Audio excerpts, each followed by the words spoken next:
And we are joined at this hour by former India cricketer Yajurvendra Singh and Team India fan Rishi Chhabra.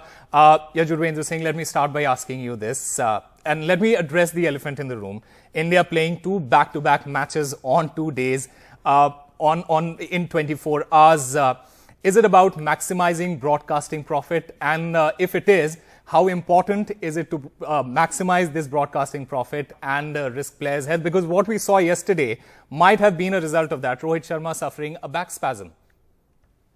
So definitely, this has got a lot of commercial interest. I mean, otherwise, this whole tour to West Indies is quite fast because you do need your good players to be, gradually modeled into the team, and you shouldn't put them into so much of stress.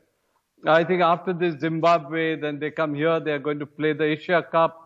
And I think the whole itinerary should be looked at much more in depth, rather than, trying to just commercially trying to exploit it.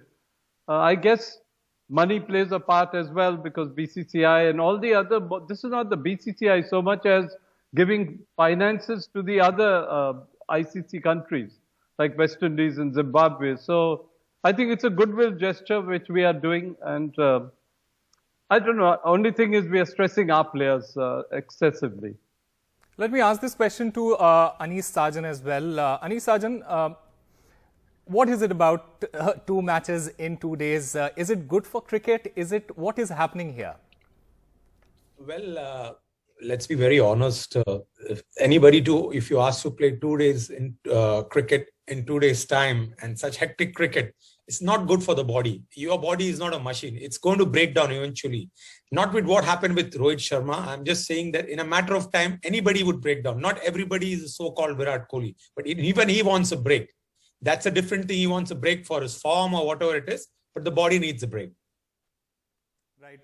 Let me address that, Rohit Sharma's injury. And I would like to ask this to you, Anees Sajan. Rohit Sharma got injured yesterday.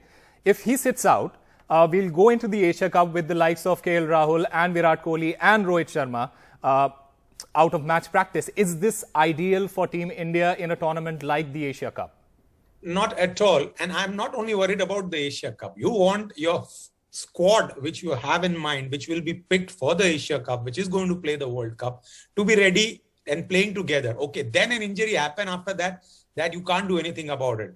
But the fact is that this Asia Cup would be an ideal campaign for us to be playing, the World Cup in Australia. Okay, the conditions will be different, but you want all the big boys and the centerpiece players to be in the squad. Absolutely. Rishi, having said that, India versus Pakistan has been announced. The match will happen on the 28th of August. Excited about that? Osama, before I answer that question of yours, I would also like to tell all the viewers that, Monday and Tuesday was a national holiday in St. Kitts. So that was another reason that the West Indies board scheduled 2 games back to back. And, coming to the Asia Cup, we're really excited, that the first game is on the 28th of August. And if everything goes well, in a span of 14 to 15 days, we might get to see 3 India-Pakistan games. So when it comes to the, broadcasters, they would definitely be more than happy than the fans, because it's going to be a lot of money coming their way with the broadcasting and everything. But, really looking forward to the Asia Cup, because that's the perfect situation, perfect scenario for us, to prepare for the T20 World Cup that's in Australia later in October. Right. Yajurvendra Singh, let's also talk about Surya Kumar Yadav's knock. He took the attack to the West Indies, scored a brilliant half century. What did you make of that knock? See, he's a tremendously innovative batsman, and he's been very impressive in the IPL as well. And we know his capabilities. I think he's coming out to becoming a very good limited over cricketer as such. And he's keeping on proving it off and on. And only thing is I'm a little worried about is that this time it was as an opener. We are just, I think we are just complicating our whole batting order a lot. You're not letting anyone settle down.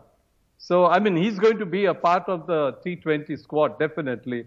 And the more we see of him, the better he's getting, the more confident he's getting. And he's a brilliant player for us. For India as such. Anish Sajan, we addressed this yesterday as well. 7 openers in 2022. Surya Kumar Yadav opening again last evening. Why not play a specialist like Ishan Kishan in that position and drop Shreyas Iyer?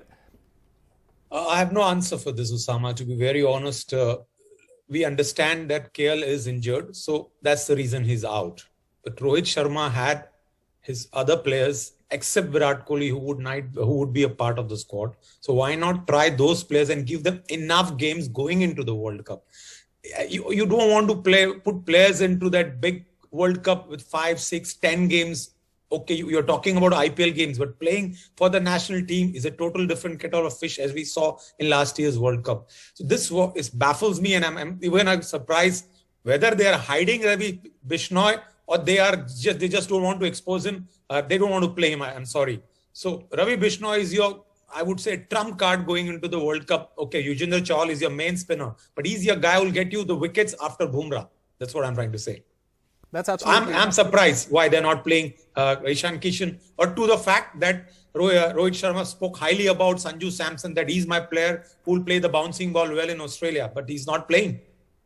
Sir, it's a problem of plenty, I would say that. But Surya Kumar Yadav opening, India had tried this with Ajay Jadeja in the 90s. Similar kind of batsman, flashy but susceptible to the moving ball. Yajurvendra Singh, what do you have to say about that? See, I'm just finding that they're not being able to settle their position. We are talking about a lot of great players. Oh, India has got 3 international type of sides that we can put out. But where is it? From 2014, we have not won any ICC tournament. And the reason is because we are shuffling so much and creating such a big pool of players, but not being able to settle them down. You know, if you're a number 3 batsman or a number 4, you start understanding that position. Here you're sent opening, then you're sent 6, then you're sent 5. It's all confusion, you know, as such. And I'm quite surprised as to how the Indian think tank is not thinking correctly. And like you said, the bowlers, they also have to get used to it. The fielders have to get used to where to stand for these bowlers. There's a whole system which has to be put into place, and somehow India is missing out. So we are getting a lot of quantity, but not quality at the end of the day. Right. One quick final reaction from Rishi. What do you make of Shreyas Iyer's role in this team? Is he trying to play a similar kind of role that Virat Kohli plays, where he likes to take the back seat and let the other batsmen take the action and try and get those runs when the other person gets out? Well, Osama, in T20 cricket, we don't really need someone to, hold the innings at one end, especially the way we were batting yesterday, the way Surya Kumar Yadav was batting. So at some point of time, we need Shreyas Iyer to start performing to get us those big runs with a strike rate of over 150. Because the moment he starts doing that, he'll get a lot of confidence, and that'll help him keep his spot into the T20 World Cup squad. But with the way he's batting, with the kind of performance that he's had in the last few months, I'm not really sure, going into the Asia Cup or the T20 World Cup, whether he'll feature into the playing 11. So I think he just has a very limited number of games left for him to start performing and to, make a place for himself in the playing 11. Right. Well, this is one debate that is going to go on for weeks now. Thank you, gentlemen, for joining us on the show. It has been a pleasure. We'll keep getting you the updates from the world of sports. Keep watching NDTV.